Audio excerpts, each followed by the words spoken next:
of Proposition Development. She works for one of the leading financial institutions where she develops value-adding products targeted at women entrepreneurs. She's also a serial entrepreneur that has floated over 5 businesses in the last 10 years. Her most recent is a premium face mask brand called BPX Face Mask, which she started during the pandemic. She's a prolific speaker and a member of Toastmasters International, where she serves as president and vice president of membership to 2 club chapters in Lagos. When she's not working or speaking, she loves to read great stories. She runs a blog where she tells inspirational stories that teach in-depth values about life. Tony is passionate about change and impact. So Tony, you are welcome, and we look forward to hearing more from you. We also have Modupe Oyelade, who is a wife, a mother of 2 beautiful girls, a medical doctor, a health nutrition enthusiast, a public health physician, and a stay-at-home mom. Modupe graduated from University of Lagos with an MBBS degree in 2013. She got married about 6 years ago, and ever since she became pregnant with her first daughter, she has been a stay-at-home mom. She has done one or two casual jobs, but she still prioritizes motherhood. She's currently undergoing a master's degree program in public health at University of Lagos as she prepares to get back into the workforce now that her children are older. And we have Joy. Joy Enagalu is the founder of Beacon Experience, a digital media company with various expressions such as Beacon School, Straight from School Initiative, Beacon Lab, More of a Woman, Become Emerging Leaders Award, and much more. She has been very instrumental in inspiring and helping entrepreneurs and career professionals gain knowledge on how to build their personal brands, which is very important, how to position themselves as thought leaders, how to build a community, and how to monetize their knowledge. Which has gotten her on local and international platforms such as Social Media Week Accra, Presidential Hustle UK, Bella Niger, She Leads Africa, Leading Ladies Africa, SME 360, Classic FM, African Magic Eagle, and much more. She has authored 5 books, and she expresses her thoughts through her podcast and YouTube channel. Joy holds a bachelor's degree in mass communications from Nnamdi Azikiwe University in Nigeria. So welcome, Tony, Joy, and Modupe. I don't know about everyone else, but I think I'm ready to get into the conversation. So as I mentioned, each panelist will be asked 6 questions. Once the question is thrown out, any panelist can answer. And if you have any comments or you have any thing you want to add to the conversation, please add it to the chat box. And yeah, we'll love to hear from everyone. So I'm going to open the floor to Modupe, Tony, and Joy with my first question. In the last 5 years, what major bias or stereotype have you faced in the career path that you're on? So career, entrepreneurship, or motherhood?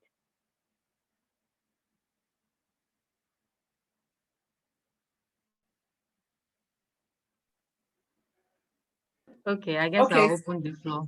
All right. I was going to open the floor. I was just waiting for someone to answer. Okay. Okay. Yeah. As a stay-at-home mom, one of the major bias or stereotype I've faced is stay-at-home moms have nothing to offer, basically. So we are seen as like we are lazy, you are staying at home. What are you doing? I mean, your entire 24 hours, you're not going anywhere, you're not stuck in traffic. It's not like you're doing anything so important. So that's one of the major stereotypes. I mean, it cuts across everywhere. I've had conversations with other women, and everybody is like they are stuck, if you get what I mean. Everybody they want to get something doing. Of course, nobody wants to sit down at home and just lazy about. But there are times where you just have to take a step back and focus on the little ones that you and your partner have brought to life. So that's like one of the major bias or stereotypes that I have faced in the last 5 years. Good. Thank you for sharing. Good. Hi, Busola. Hello, Hi, everybody. Tony. Thank you Hi. for having me. I am pretty excited to be here.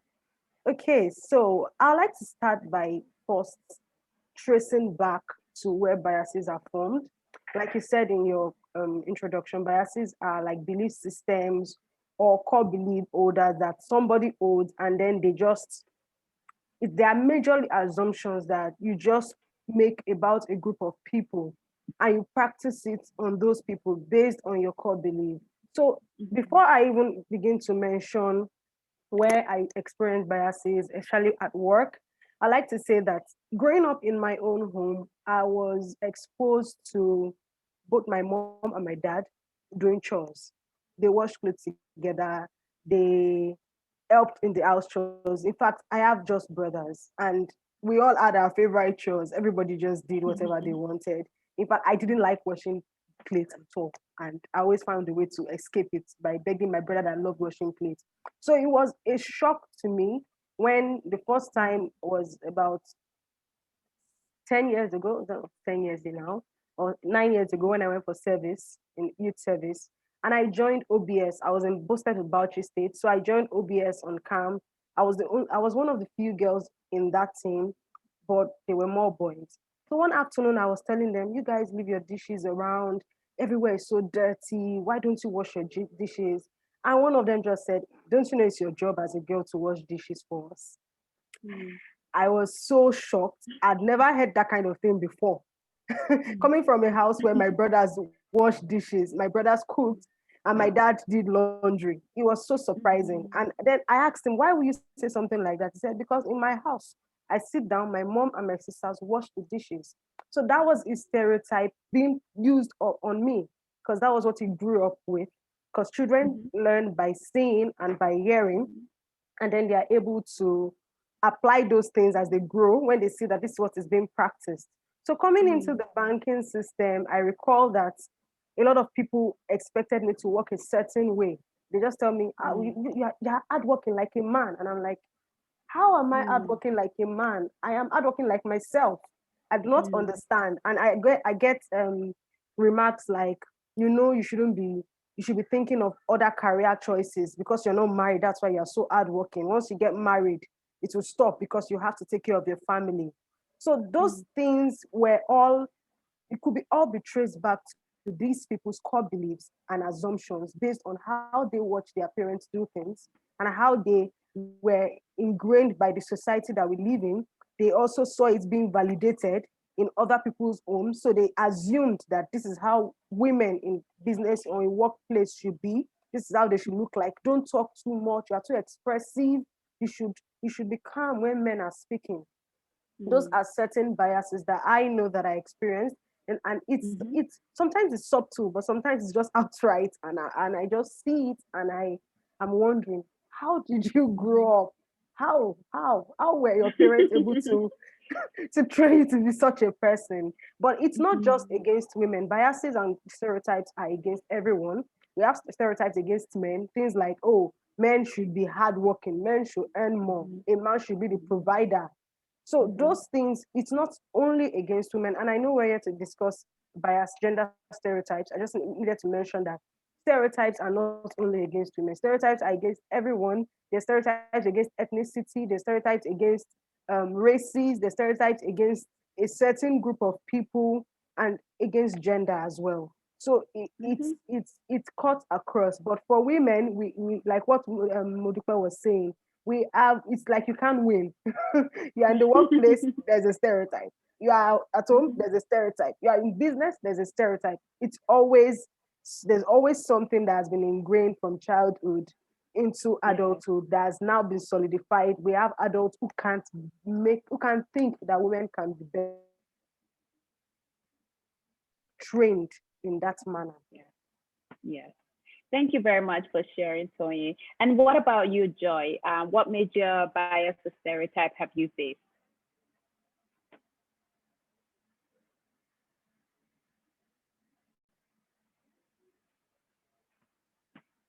Okay. Okay, I'm not sure if Joy is on or is having connection issues. Okay, perfect. Thank you. Perfect. You can go ahead. Okay, so I said while Mojupe and Tony were speaking, it was as if I could just relate. So I was just smiling. I mean, it's almost the same story, right?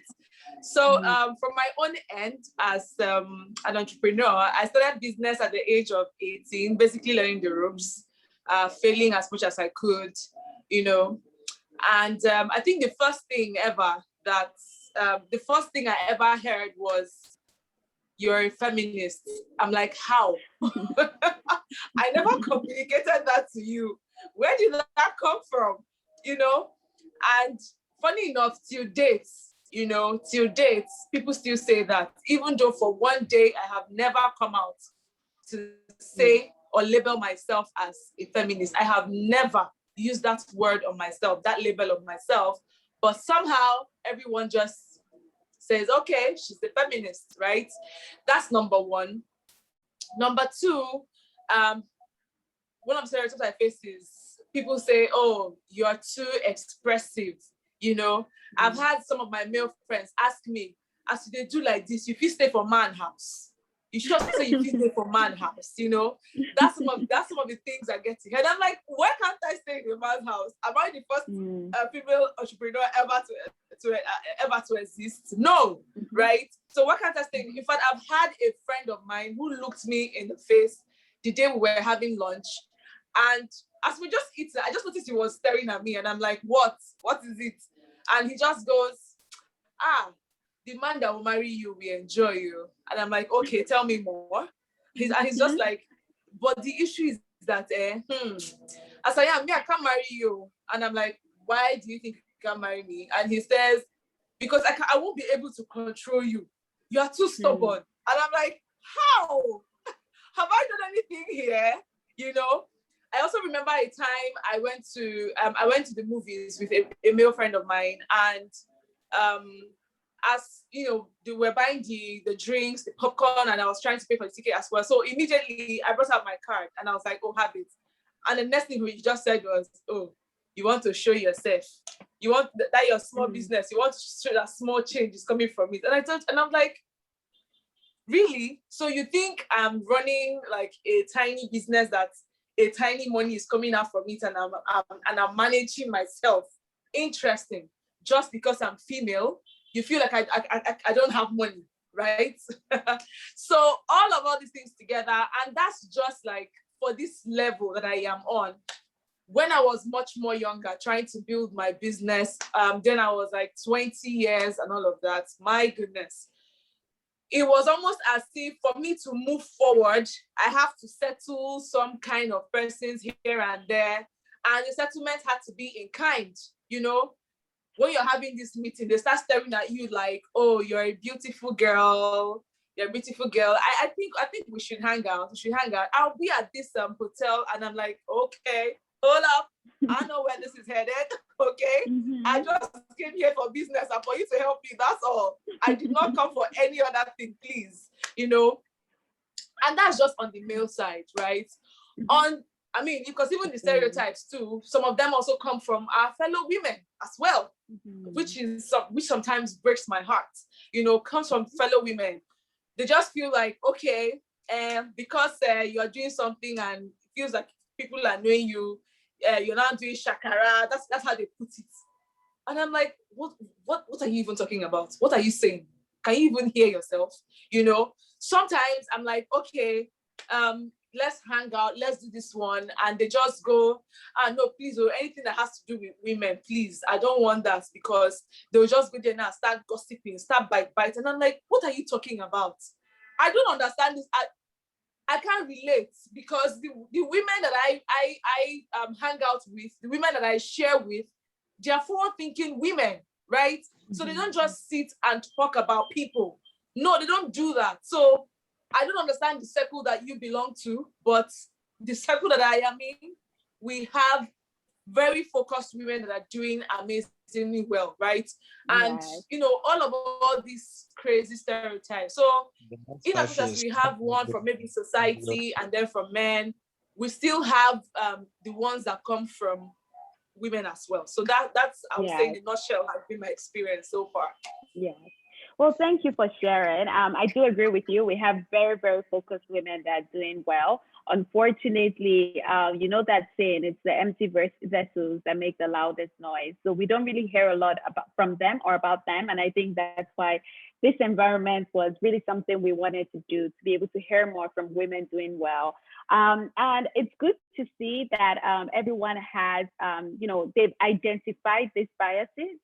There was a data I showed earlier about 70 something percent of women don't even know that they're experiencing these biases. So it's good to see that you've been able to identify these biases.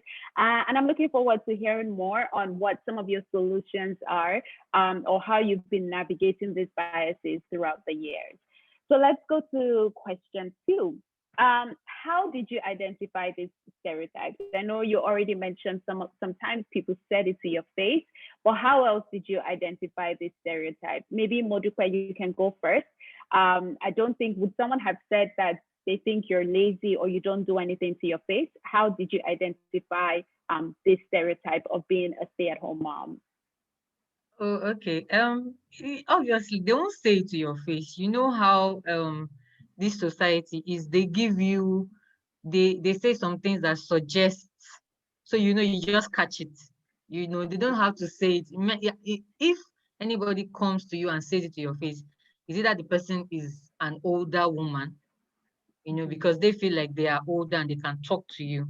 But amongst your peers, just like Joy was saying, it's very painful or very annoying to hear those things come from fellow women that you expect, okay, you've gone through this thing, you should understand. Why am I being judged right here? You did the same thing and you came out fine. So I think I should learn from you. Do you understand? So um Mhm. one of the ways that I identified the stereotypes was, there was a time I looked at it, I was like, okay, I think my children are a bit stable now. I can work with their timetable. So I should be able to get a day job. Like I should I should close from work like latest by 5 p.m. So I went for a job interview, and the interviewer kept saying, okay, you are going to be working 24 hours, sometimes 48 hours, sometimes 96 hours. I'm like, excuse me, I still have children below the age of 5. So as in, I need to be able to balance that, because that's another thing that I've noticed. Once they see it on your CV that you stepped out of work for a while, is a no-no. As in, it's like all the walls that you built just comes crumbling down. Like, no, you can't be efficient. You can't be as efficient as when you were working some 2 years ago, some 3 years ago. And you're like, for heaven's sake, I have been managing 2 little humans. I mean, that's a lot of management work I've been doing at home. So that should give me like Mhm. an edge. But especially when it comes to my field, medicine, they feel like you're out of touch. You can't do Mm. anything. So when I go for all those and I see the expression on their faces, that's the way I identify the stereotypes. Like, oh, okay, because she's a woman. Oh, because she's talking too much about taking care of her children. Oh, because she's this, she's that. Then there are other times where you go for family functions, your big auntie will say, what are you doing with your life now? You just want to sit down at home and just be taking care of children. Is that what you want to do after we sent you to school, to medical school for so years? And you're like, auntie, and being a Yoruba person that I am, there's a limit to how you can respond to those kind of things. Sometimes I go back home and I'm like, okay, but what am I doing with my life? As in, really, what am I really doing with my life? Am I just going to sit down at home? In fact, there was a time one of my uncles actually said, "Is it that you just want to be giving birth all the days of your life? That's all, just Mm. what you want to do, just to be giving birth and staying at home." Do you understand? So that's another way I identify those kind of stereotypes. So each and every day doesn't come directly, but people suggest it. Older relatives suggest it. You get, so it comes like Mm. suggestions most times. Yeah. So that's why I was able to identify some of these stereotypes. Thank you. And Tony, or Joy?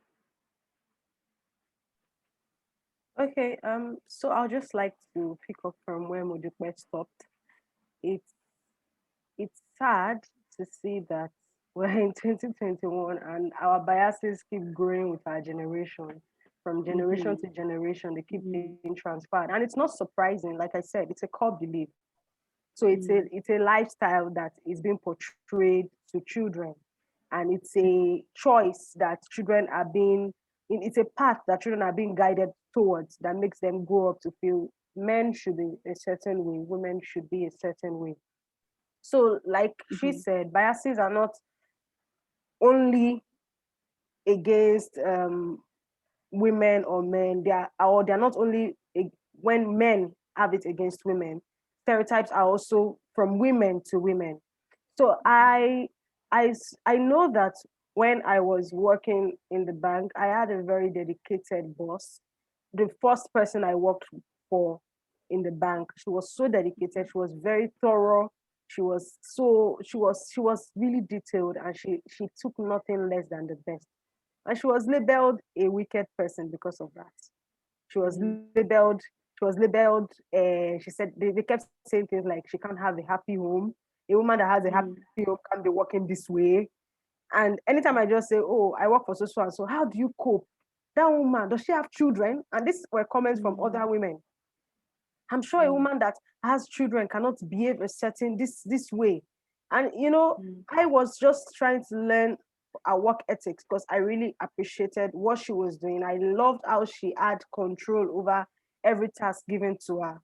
And I would like to say that she was one of the people that I learned the most from when I was in that sector, because she was really, really dedicated to her work. But the good thing about her is that she had a supportive husband. I was just imagining that. Imagine if she did not have this kind of husband. Even it got to some point where it began to rub off on me. They'll just say, "You're starting to behave like your boss. I don't know what's wrong with you. You will just walk anyhow. You will don't even think. Do you have a life?" And even right now in the in the current industry that I work for, I still hear comments like, "Do you even have a life? Are you in a relationship? Are you sure you can be in a relationship with you? You're always working." And my question to them is, would you ask a man who works as hard as I do if he can maintain a relationship? Yeah. You wouldn't ask him. So why are you asking me if I can maintain a relationship? Like, it is my sole duty. I am the alpha and the omega of the relationship. So it has to rest on my shoulders that I will maintain and sustain the relationship by the way I work. So it's something that it's in comments, it's in attitude, it's in expectations. Sometimes they give tasks. When I first joined the bank, I used to wonder. My in fact, it was my supervisor that did not allow me to imbibe that gender stereotype at work. As a then, she would, when they say, "Oh, we need people to go and do some dirty work," in quotes, maybe like work that involved counting materials, doing this, and we need somebody to nominate each person from each department. In my mind, I would think, "Oh, this one will skip me because I'm a girl." But glory to God, my supervisor will look me in the face and say, "Toyin, you are the one going to represent us." And I'm like, "Oh my God, there are other departments are nominating boys. Why is this woman nominating me?" But I knew it was later on I understood that she was trying to make me see that there is no task, as long as it doesn't involve manpower that is beyond you.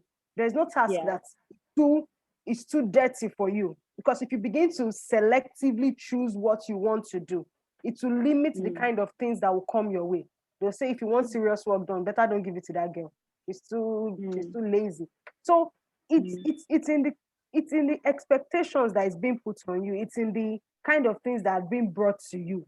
Like I heard a story while I was in the bank of someone that was having, she was in a meeting with other men, and then they said, "Oh, we need someone to get us coffee," and they nominated her.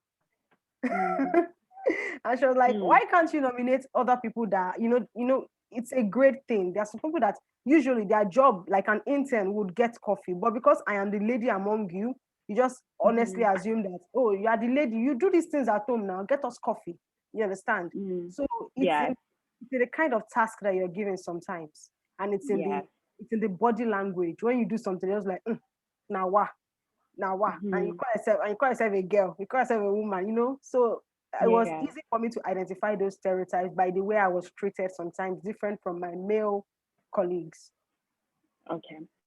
Thank you. And Joy? Okay, so how was I able to recognize these stereotypes? Well, obviously you find them in their speeches, their body language, their action and all those things. But primarily for me, if it shocks me or makes me uncomfortable, we are going to address it there and then. I won't let it go. We will face it squarely there and then, For example, there was a time so last year, let me use the one of last year. Last year, there was a project, website design project, and there were people bidding for the project. Apparently, I was the only female bidding for the project. So it happened that the owner of the project was already having concerns, like, okay, she's the female. Are you sure she's going to deliver?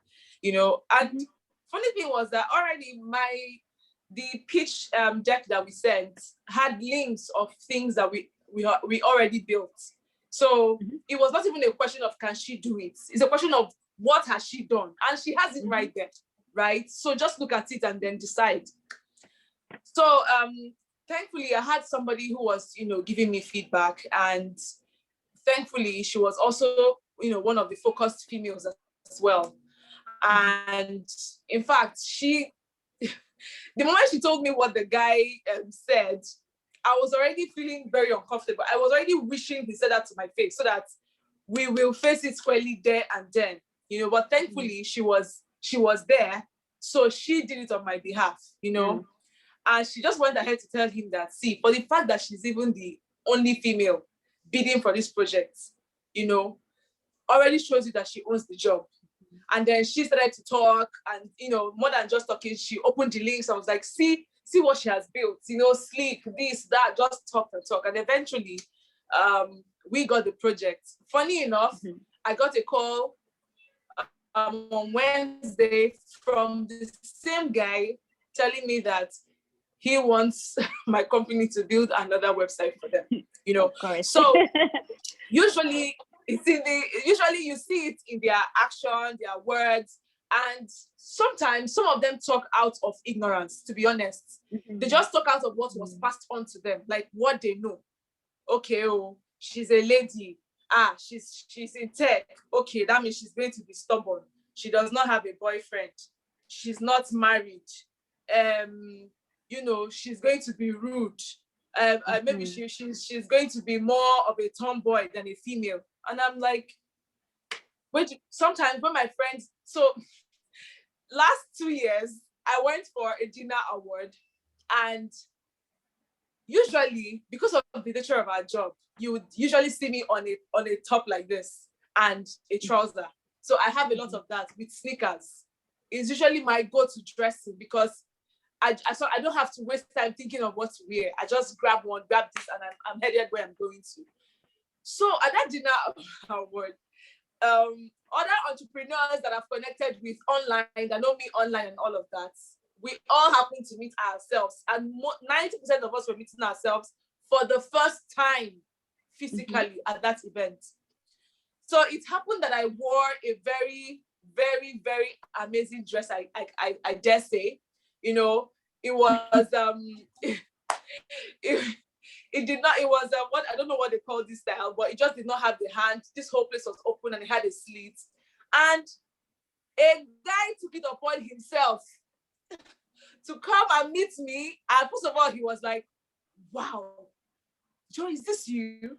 I'm like, obviously it is me. He was like, wow, you should dress more often like this. Like, I have never seen you look like this. You should dress more often like this. You just never can tell. Some guys may be interested in you, but because of the way you dress, they may not look at you. And I'm like, hey. So I should be dressing for man, not for myself. So, So in fact, I had to, I didn't say a word to him, but one thing I know I did was just to remain silent, and I'm sure he got the memo. Instantly, he walked away. Like, I did not utter a word after he said that thing. I'm sure he got the memo and he just walked away, right?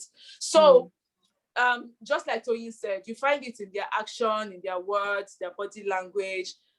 And the moment it makes me uncomfortable, I would say annoying, because I usually don't give people that kind of power, but the moment it makes me uncomfortable, or I'm shocked, at the kind of words that maybe came out from a person's mouth, or maybe the comparison, immediately I'm like, yo, no, that's not how you talk to me, right? And this thing you're saying that's not how every woman, like people that say ladies with natural hair are stubborn. Heck, I have my natural hair on and I'm not stubborn. So what are you talking about? You know? So that's pretty much it. Okay, thank you for sharing. So I think one of the ways, which is leads me to my next question, one of the ways to deal with this is by calling it out immediately it happens. You also mentioned something about another female speaking up on behalf of you, and I think that that's very important for us to be able to stand up for each other. One person might be facing it in one way today. You don't know what way you'll face it tomorrow. And also, you know, it seems like, which is something we'll come to in our last question. We need to move a bit quicker now because it's already half past. But I think from what I'm hearing, it seems like there's this belief in society that a woman cannot have it all, or you cannot have both the successful career, the successful work life, and then the successful personal home life. But that's something we'll discuss coming up soon. But next question. So how do you, okay, I'm coming, number 3, good. So how have you been able to successful, I think we'll combine question 3 and 4 together just because of time. So which of these stereotypes have you been able to successfully challenge and overcome? And question 4 is, okay, question 3 and 4. So which of these ones have you been able to successfully challenge, and what has been the most difficult one for you to challenge?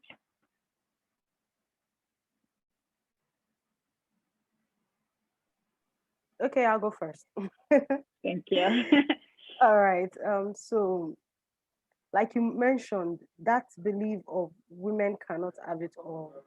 It got to me when I began having my career, and it was as if I was being told that, hey, enjoy your career while you last, because very soon, once you get married, you know it has to stop. All these things you are doing has to stop. So I began to think about it that I wouldn't lie, it got to me because there was a time I actually considered maybe getting a lesser paying, less demanding job once I'm ready to get married so that I can face my family. I actually considered it at a time. That was one, it was on the table. But then one of the things that helped me was getting close to successful career women who had it at the work space going well and their homes were thriving. Like I actually went to their homes, I saw how their family was, and I saw that these people seem to have it all and they have habits. They even have time for their habits. Some of them are writers, some of them are speakers, some of them go dancing, some of them are athletes. So I began to challenge that stereotype. And one of the things that I know that those people put in place were support structures that created balance in their life. Now, the idea of balance for women is usually, I can do it all. Balance is used interchangeably with multitasking. My dick, it's very big. Multitasking is a myth.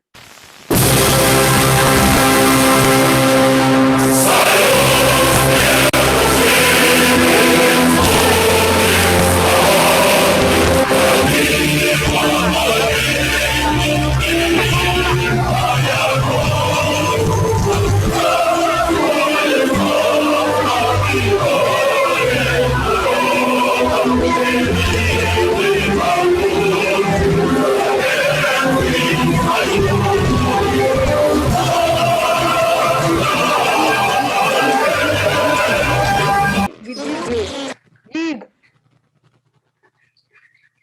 Что за хуйня, блядь? Что за хуйня, блядь?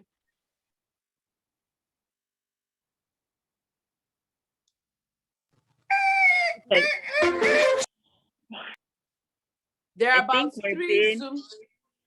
I think we're Wow. being bumped. Sorry, please just give me 2 minutes. Let me just handle this. Иди, блядь, пока не поздно к психиатру.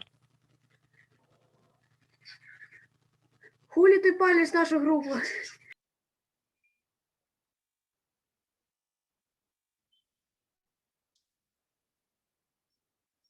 Порнуху включи.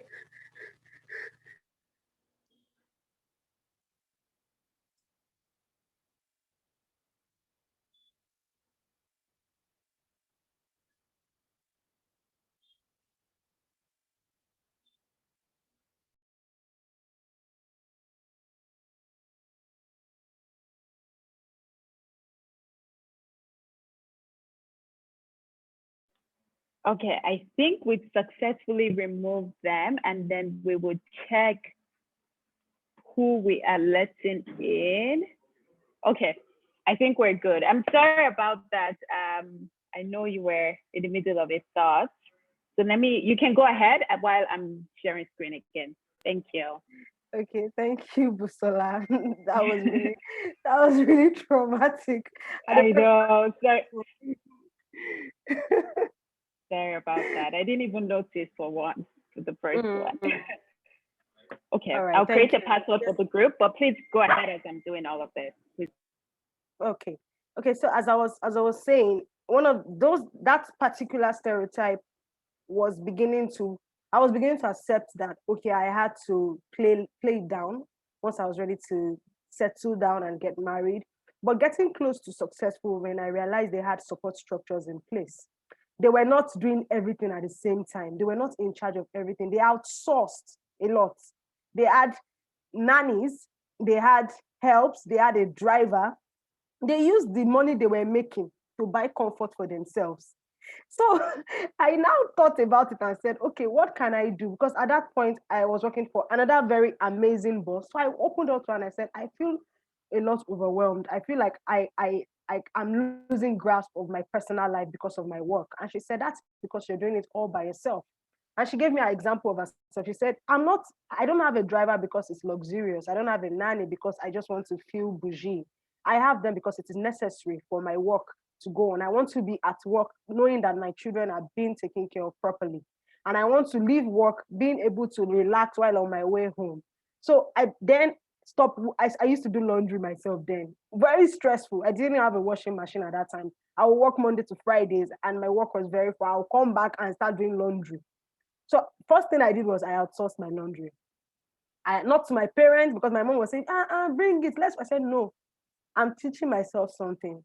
I outsourced my laundry. I paid someone to do it for me. And sometimes I take breaks to actually focus on myself. And during those breaks, I take a break. There was a time I did a getaway in 2019 when we were still allowed to go outside anyhow we liked. I went on a getaway with some of my girlfriends and spent about 3 days on the beach. It was amazing. It was something that I now began to know that this whole myth was because some women had told us that we couldn't do it, or why some had given us the impression that they were doing it or without really telling us the truth. So that stereotype is something that I broke. And I tell whoever is ready to get married to me that look, there are some things that will not happen. Don't expect it to happen because we would both have successful careers. So you will not expect that we would spend as much effort and energy in home chores as much as we're doing at work. There is not practical, it's not scalable, it's not sustainable. So I already trained myself to be able to outsource things. While I am working, I have things, some things being taken care of in the background. And while I'm in my personal space, I have support structures also covering up on my work so that none clashes. So that's one stereotype I know that has worked, that I have broken. And I'm proud to tell it to anybody that look, I don't have it all, but whatever I want to do and however I want to outsource the things that I don't have time for, I am not ashamed to say, oh, I bought food yesterday, I did not cook. I'm not ashamed to say somebody does my laundry. I'm not ashamed to say sometimes I pay for someone to clean up my house. It is not luxury. It is just common sense if you want to have time and grow. Because look at the men that you compare us with. They have a wife that is doing those things. That is why it looks like they have it all together. And the wife is the one that is handling all the chores. So I can't be handling chores and be doing all these things at the same time. So that was one thing. The concept of balance is one thing that I know that I have learned and I am still imbibing every day. Now, for the Thank stereotype you. that's been difficult to, should I answer the second? Yes, please. All right. Yes, The you can go stereotype ahead. that's difficult to challenge is leadership style. There's a leadership style that is expected of women, and there's a leadership style that is expected of men. Before now, I used to shy away from leadership roles, even seeing that I had the initiative. I would just rather be in the background and giving the leader the ideas and initiatives. But I had to step up at a point to take leadership roles. And then I now realized that I was being expected to be, in quotes, nice because I am a lady. So Mm-hmm. people say things like, you're a woman, you shouldn't be angry, you don't be showing that you're angry at someone. If someone does something to you, don't show anger. You're a woman. And I keep saying, I'm like, but this thing is wrong. Am I not supposed to challenge it? If it was a man Mm-hmm. that was leading now, if he says something is wrong, everybody will say yes, sir. But if a woman says something is wrong, everybody will say, this woman is a witch. Oh. So now that has been so difficult to really, really imbibe. And I am learning it, but it's slower. Because now I have, for example, two Toastmasters Club where I'm vice president for one and I'm president for another. And I have a mix of both male and female executives that I have to lead. Sometimes it Mm-hmm. feels like I tell myself that I shouldn't have called this person out. I shouldn't have done this. But then I convince myself again that no, you did the right thing. You are not supposed to be nice. Being firm is not the same as being nice. You are kind-hearted, you know that. But when something is wrong, say it is wrong and not feel bad. I find myself apologizing a lot for just being a leader. But that's something that is still being worked on. And I like to and one of the best ways that I have been able to deal with this while still learning is to get feedback from people. Like, how do you think my leadership style is? And when they say something, I know if it's a bias or if they're just being truthful. Good. Good. Thank you for sharing. Thank you. And Joy and Modupe, do you have anything to share with us? Yeah. The third question. It was just like Tony was saying, it's just I will just pick up on what Tony was talking about. When she was talking about leadership, I had to sit down and think about it in my own space as well.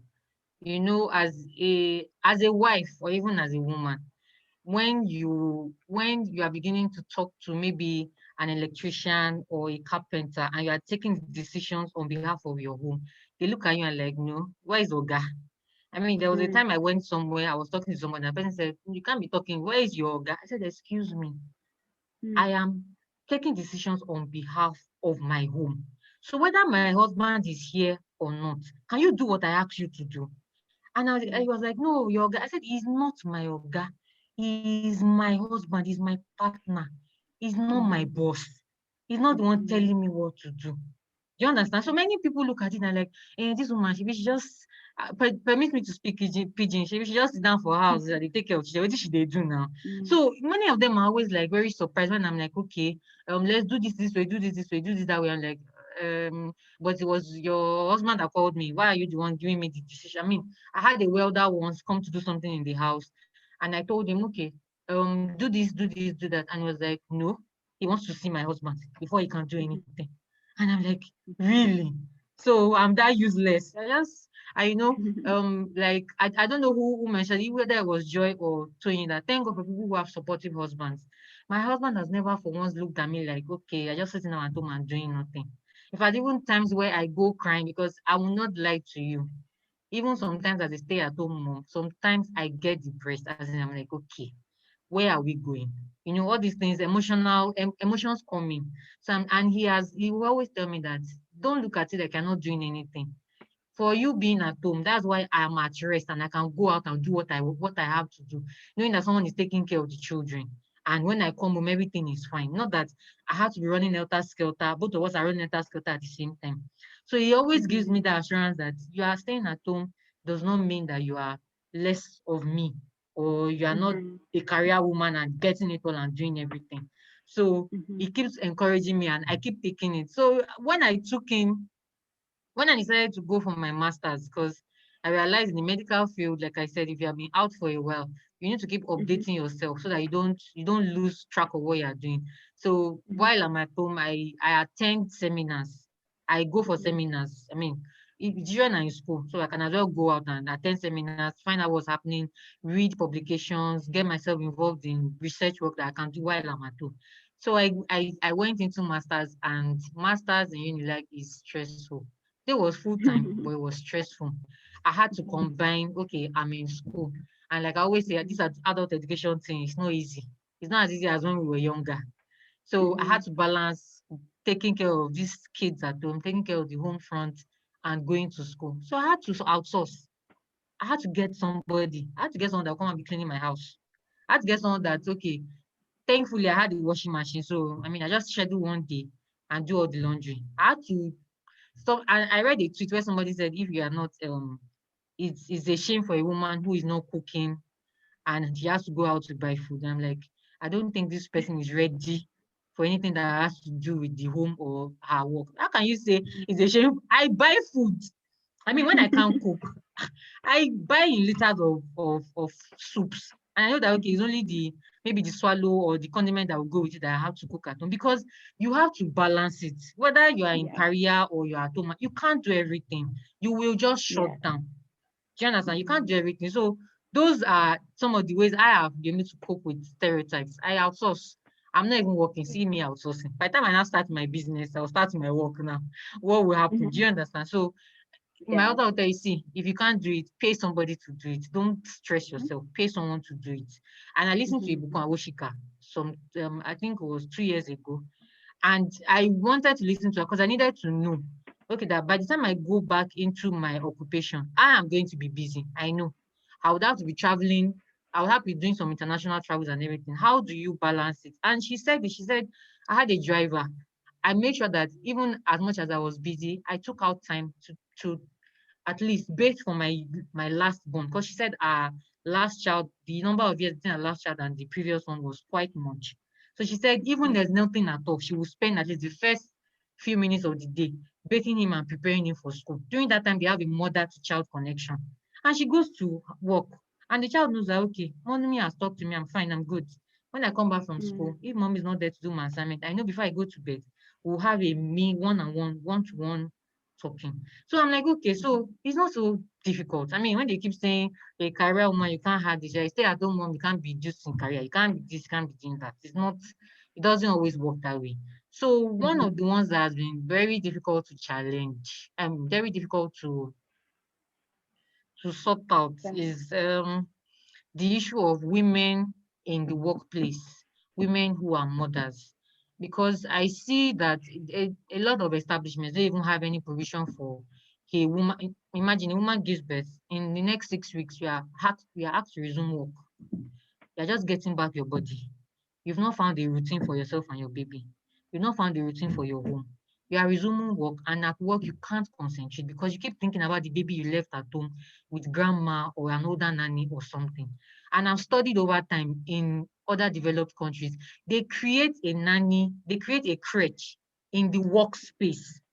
Do you understand? Such that if you need to go and breastfeed or you need to do something, you can just check in and know that, okay, your mind is at rest. Because there's been studies that show that any place where a woman is not comfortable with where her child is, she's not going to be productive at work.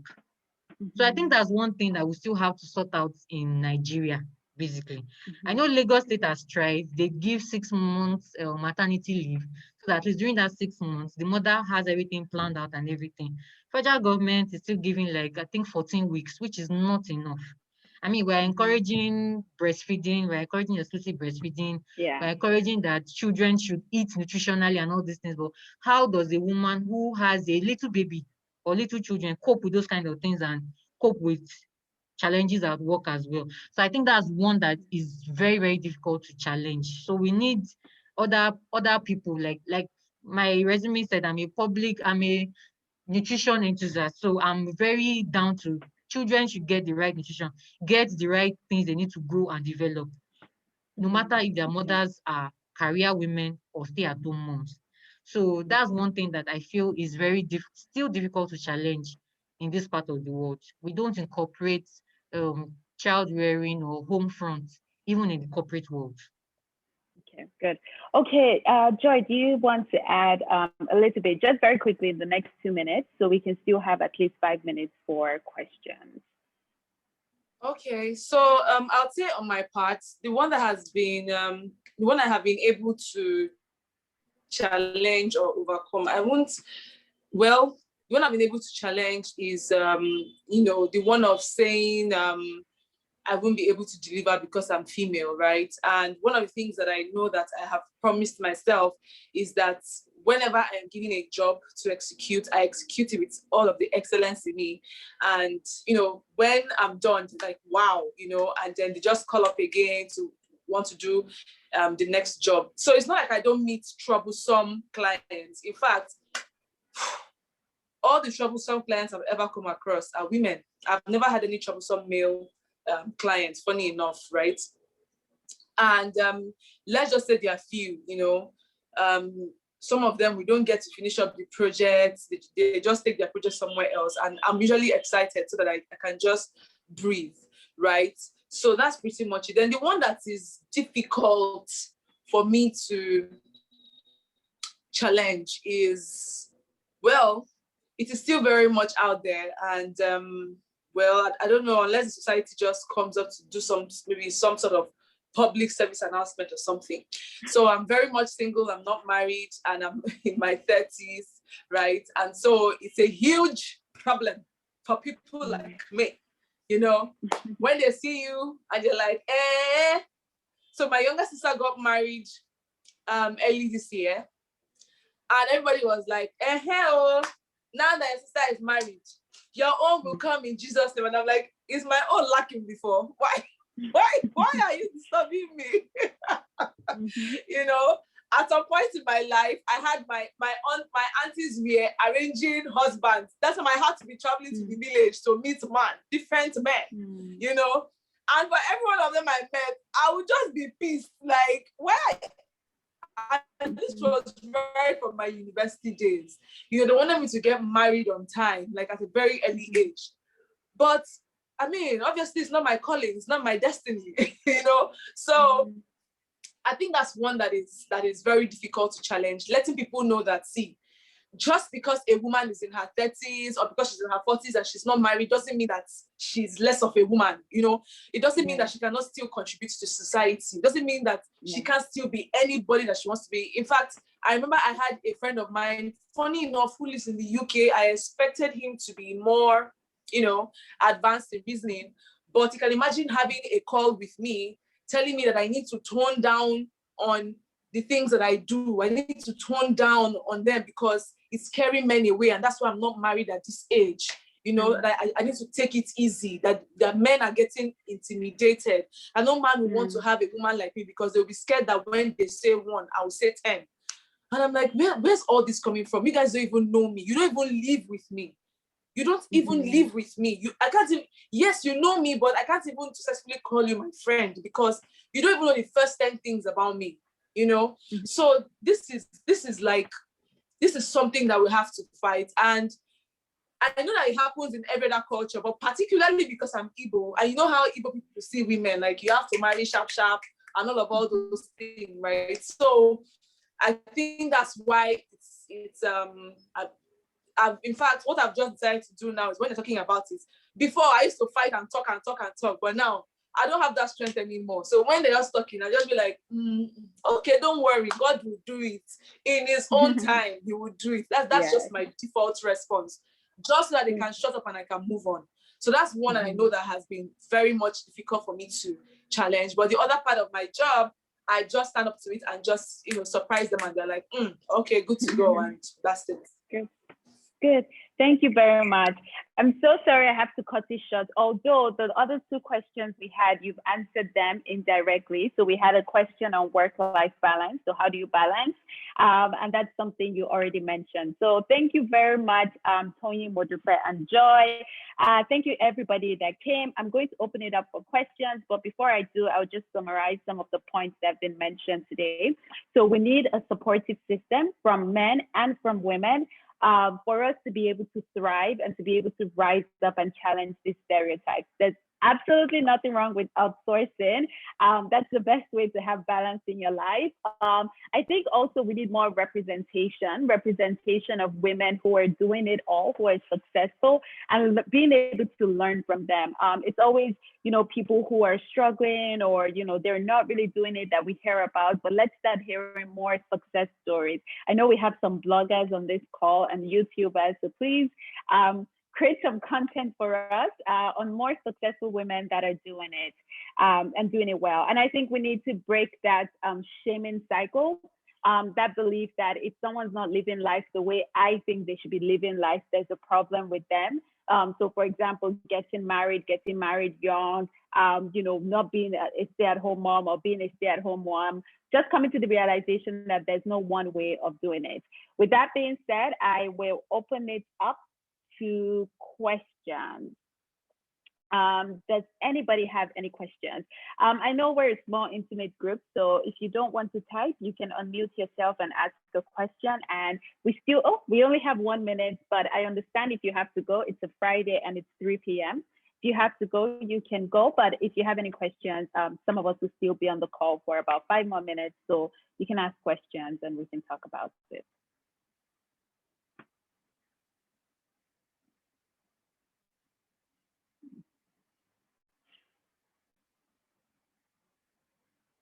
Okay. Seems like nobody has any questions or any final contributions. Okay, I don't have a question. Thank you, Shola Ugumbi. Any other questions or final contributions? I'm just saying Joy's background properly. I love the lion. Okay, I want to send, okay, so Shola Ugumbi is sending kudos to the team. And I would like to follow with that and say thank you very much for your time, Tony, Modupe, and Joy. It's been very great hearing from you and learning from you. I am going to go find someone that can help me cook because that's my biggest problem. So I need to get more balance in my life. And I would also look for more mentors and people to look up to because, you know, seeing those positive things, it definitely makes you feel more secure in what you're doing. So thank you very much. And I wish you all the very best of luck in what you're working on now. Thank you. Thank you. Thank you. Thank you. Take care. Bye. Bye. Bye. Thank you.